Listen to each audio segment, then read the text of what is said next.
नमस्कार फ्रेंड्स, कैसे हैं आप लोग। दोस्तों, आज काफ़ी दिनों बाद वीडियो दे रहा हूँ। उसका कारण था, परिवार में कोरोना हो गया था। मेरी भी तबीयत ठीक नहीं थी, मैं भी पॉजिटिव था।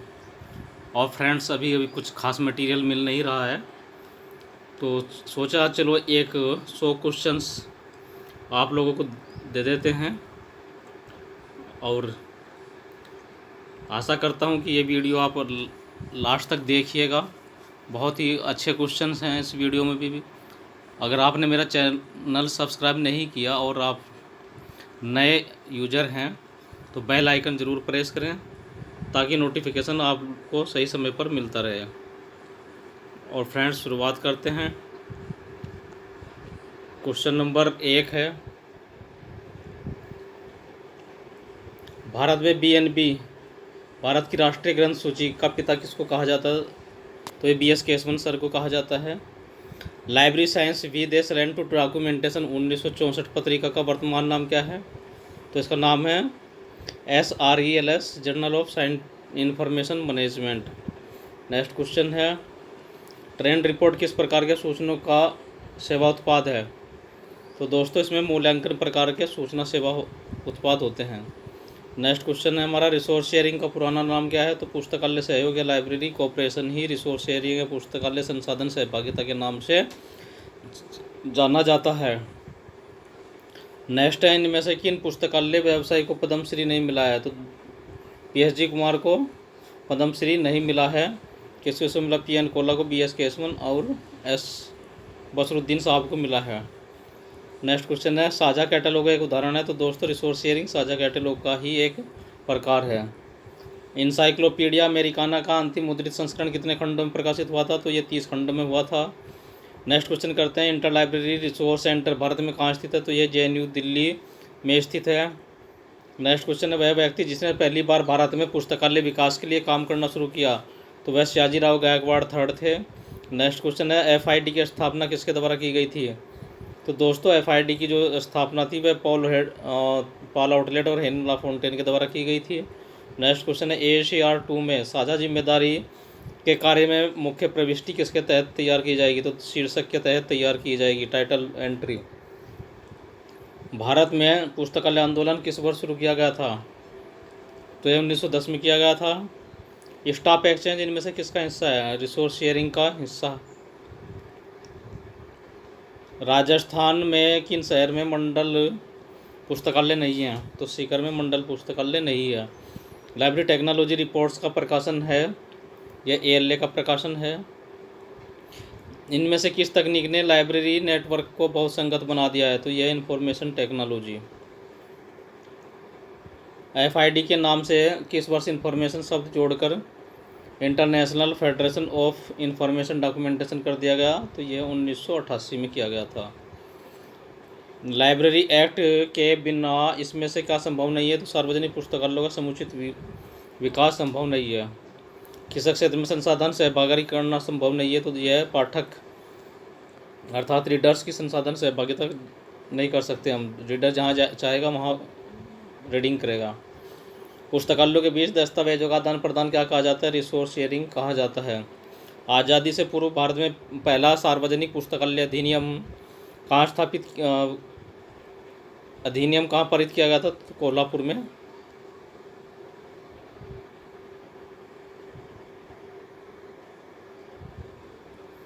ई ग्रंथालय लाइब्रेरी सॉफ्टवेयर का नवीनतम संस्करण क्या है। ई ग्रंथालय 4.0 है। बिब्लियोग्राफिक कंपलिंग ग्रंथ परीक्षण नियोजन शब्द किसके द्वारा प्रतिपादित किया गया था। तो यह मैक केजर के द्वारा किया गया था। दोस्तों, क्वेश्चन नंबर 21 अभी भी डाउटफुल है ना, थोड़ा सा डिस्कस करेंगे कमेंट्स बॉक्स में। नेक्स्ट क्वेश्चन है, बिब्लियोग्राफिक कंपलिंग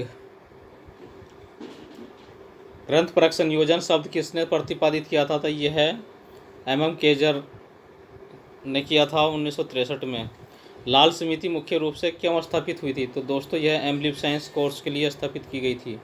भारत के कितने राज्यों में पुस्तकालय कानून पारित किया गया है। तो 19 राज्यों में यह कानून पारित हो चुका है। निम्नलिखित में से कौन सी दुनिया का सबसे बड़ा और सबसे पुराना लाइब्रेरी एसोसिएशन है। तो यह अमेरिकन लाइब्रेरी एसोसिएशन है। DRTC द्वारा लाइब्रेरी साइंस में किस कोर्स को प्रदान किया जा रहा है? तो एसोसिएटशिप प्रदान की जाती है, डीआरटीसी के द्वारा स्कॉलरशिप मिलता है। यह किसी भी सब्जेक्ट में मास्टर डिग्री या बी लिव के बाद इसको हम लोग अप्लाई कर सकते हैं। द ब्रिटिश लाइब्रेरी एसोसिएशन का मूल नाम क्या है? यह लाइब्रेरी एसोसिएशन इसका नाम है, एल के नाम से इसको जाना जाता है। 1944 में किस महाराजा ने पब्लिक लाइब्रेरी के विकास में योजना तैयार की थी? तो यह प्रताप राय मेहता ने किया था। नेक्स्ट क्वेश्चन है, ILA की त्रैमासिक पत्रिका का क्या नाम है? तो यह ILA बुलेटिन इसकी क्वार्टरली मैगजीन है। अध्ययन केंद्र कहानी के घंटे प्रदर्शनी और अशिक्षितों को पढ़ाने का कार्य ये क्या कहलाता है? ये एक्सटेंशन सर्विस कहलाता है। मॉडल पब्लिक लाइब्रेरी एक्ट को 1930 में डॉक्टर SR रंगनाथन ने कहाँ प्रस्तुत किया था? तो यह ऑल एशियन एजुकेशनल कॉन्फ्रेंस में किया था इसको। कोटा सार्वजनिक पुस्तकालय के पुस्तकालयों का व्यवस्थापन किस प्रकार है? बुक अरेंजमेंट ऑफ कोटा सार्वजनिक लाइब्रेरी, तो यह DDC के 19th एडिशन के अनुसार है। INB का एंट्री व्यवस्थापन कैसे किया जाता है? तो दोस्तों DDC के 22वें एडिशन के अनुसार किया जाता है। नेक्स्ट क्वेश्चन है, मोबाइल पुस्तकालय के लिए रंगनाथन द्वारा कौन सा सॉफ्टवेयर या कौन सा शब्द प्रयोग किया गया था? तो दोस्तों लाइब्रेरी ऑन व्हील्स इस शब्द का प्रयोग किया गया था। नेक्स्ट क्वेश्चन नंबर 16 है, राष्ट्रीय पुस्तकालय कलकत्ता में पुस्तकों का व्यवस्थापन किया जाता है DDC के 22वें संस्करण के द्वारा। मानव संबंधों के आधार पर प्रबंधन के सिद्धांत को किसने प्रेरित किया है? अल्टन मायो ने किया है। ई मायो या अल्टन मायो एक ही नाम है। लाइब्रेरी प्रबंधन के साथ प्रबंधन के वैज्ञानिक सिद्धांतों को किसने वर्गीकृत किया है? तो यह HE इवेंट्स ने किया है। भारत में मानकों को निर्धारित करने के लिए प्रमुख संस्था कौन सी है? Bureau of Indian standard. Next question करते हैं, ई प्रिंट डी क्रॉफ्ट से तात्पर्य है टीम वर्क। नेक्स्ट है हमारा राजस्थान सार्वजनिक पुस्तकालय अधिनियम 2006 के अनुसार पुस्तकालयों के लिए जो वित्त का प्रबंध है, मैनेजमेंट ऑफ द फाइनेंस, ये पुस्तकालय विकास निधि के द्वारा किया जाता है। पुस्तकालय उपकर क्या है? तो सार्वजनिक पुस्तकालयों के विकास के लिए कर का जो प्रावधान है वह पुस्तकालय उपकर है। सूचीकरण में बाहर से लाई गई सामग्री का प्रयोग किया जाता है दोस्तों, तो वहाँ पर जो है हम बड़ा ब्रैकेट लगाते हैं ना, स्क्वायर ब्रैकेट्स के साथ उसका यूज होता है।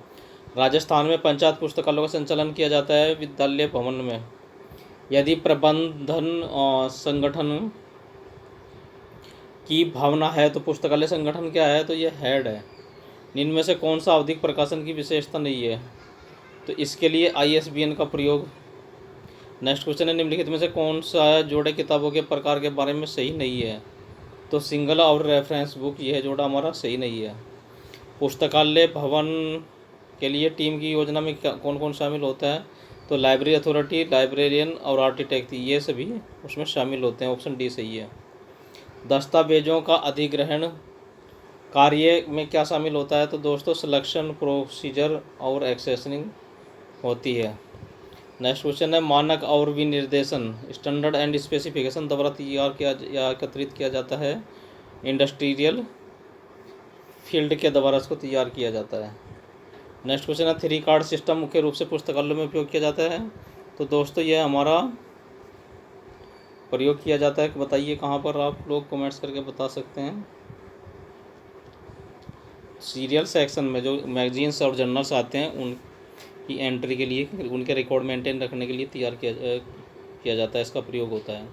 पुस्तकालयों में मुख्य रिकॉर्ड क्या है? तो दोस्तों एक्सेशन रजिस्टर या परिग्रहण पंजी का जो है इसका मेन मुख्य रिकॉर्ड होता है। पुस्तकालयों में सेल्फ सूची का उपयोग होता है स्टॉक वेरिफिकेशन के लिए। नेक्स्ट क्वेश्चन है, उपयोगकर्ताओं और दस्तावेजों के साथ पुस्तकालय की तीसरी मूर्ति में कौन आता है? तीसरा स्टाफ आता है या कर्मचारी।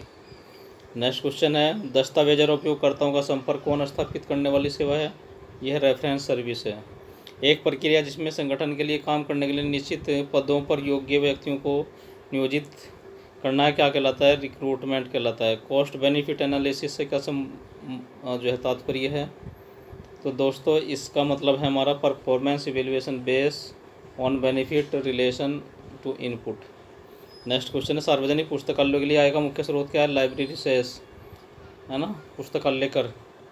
पुस्तकालय विज्ञान में विपणन का अर्थ होता है सेलिंग ऑफ लाइब्रेरी प्रोडक्ट और सर्विसेज। नेक्स्ट क्वेश्चन है, सी का तीसरा पार्ट किससे संबंधित है?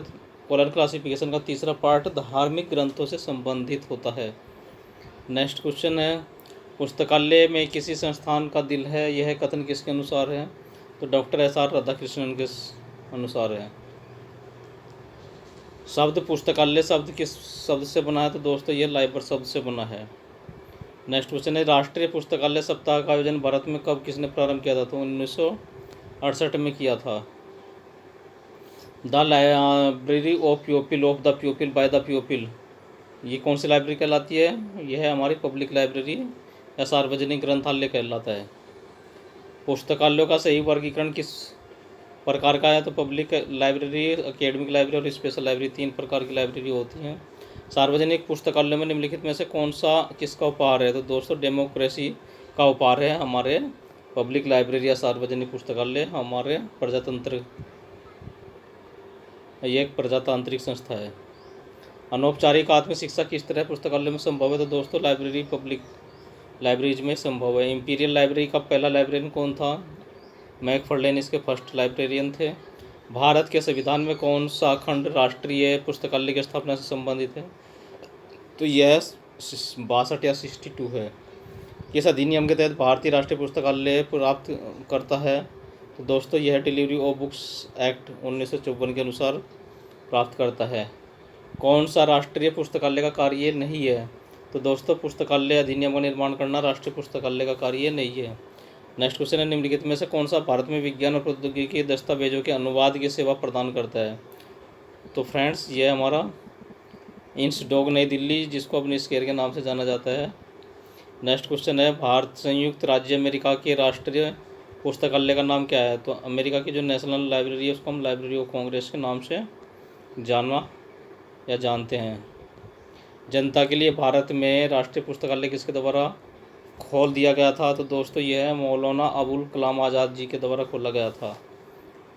नेक्स्ट क्वेश्चन है, पुस्तकालय स्कूल पुस्तकालय का उद्देश्य क्या होना चाहिए? तो दोस्तों रीडिंग हैबिट का विकास करना, बच्चों में पुस्तक पढ़ने के प्रति रुचि जागृत करना पुस्तकालय स्कूल पुस्तकालय का कार्य है।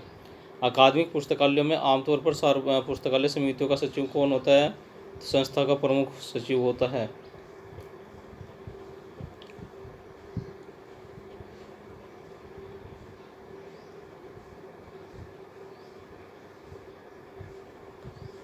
किस प्रकार के पुस्तकालयों का उद्देश्य उपयोगकर्ताओं की अकादमिक और शोध की जरूरतों को पूरा करता है? तो ये यूनिवर्सिटी लाइब्रेरी है।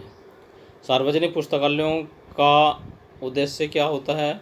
प्रजातांत्रिक भावना का विकास को बढ़ावा देना होता है। उन पुस्तकालयों को क्या कहा जाता है जिनमें सेवाएं पूरी तरह से स्वचालित होती हैं और सभी संसाधन डिजिटल रूप में होते हैं? तो हम उनको डिजिटल लाइब्रेरी के नाम से जानते हैं। देहरादून में स्थित अंधे और विकलांग व्यक्तियों के लिए पुस्तकालय किस प्रकार की पुस्तकालय श्रेणी में आएगा? यह विशेष या स्पेशल लाइब्रेरी के अंतर्गत आएगा। अगर पुस्तकालय पढ़ने वाली सामग्री हर का कोई भौतिक संग्रह स्थान या सहायक स्टाफ के बिना संचालित हो रही है तो उसको क्या कहेंगे? हम वर्चुअल लाइब्रेरी कहेंगे। जो पुस्तकालयों का उपयोग करते हैं उन्हें क्या कहा जाता है? उपयोगकर्ता या यूजर्स कहा जाता है। वर्चुअल लाइब्रेरी तक पहुंच में क्या उपयोगी होता है? तो दोस्तों इसमें हाइपर कार्ड उपयोगी होता है। निम्नलिखित में से पक्षात्मक अनुक्रम का सिद्धांत कौन सा है? तो दोस्तों ये काउकाफ सिद्धांत है। कौन से विश्वविद्यालय में सबसे पहले पुस्तकालय अध्यक्ष में प्रशिक्षण प्रारंभ किया गया था? तो पंजाब विश्वविद्यालय में।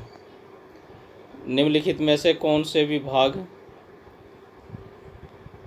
के आंकड़े पाठकों की पसंद और नापसंद और प्रतिक्रियाओं को जानने के लिए अच्छा रूप है?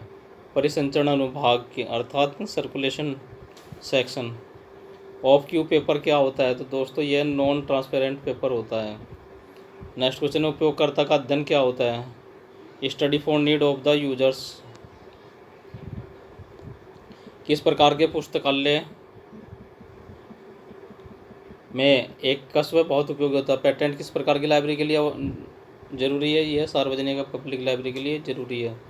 यूजीसी लाइब्रेरी कमेटी के अनुसार पुस्तकालयों और पुस्तकालय कर्मचारियों को किस श्रेणी के तहत समूहीकृत किया जा सकता है? तो दोस्तों इसको प्रोफेशनल श्रेणी के अंतर्गत रखते हैं। स्कूल पुस्तकालयों के लिए शैक्षणिक उपयोगकर्ता कौन होता है? हमारा छात्र और शिक्षक होते हैं। राजस्थान के सार्वजनिक पुस्तकालयों का संचालन किसके अधीन होता है? तो ये भाषा और पुस्तकालय विभाग के अधीन होता है। राजस्थान सार्वजनिक पुस्तकालय अधिनियम कब पारित हुआ था? तो दोस्तों ये हमारा 20 अप्रैल 2006 में पारित हुआ था। नेक्स्ट क्वेश्चन है, किस संगठन ने पुस्तकालय सूचना नीति के मसौदे तैयार किए हैं?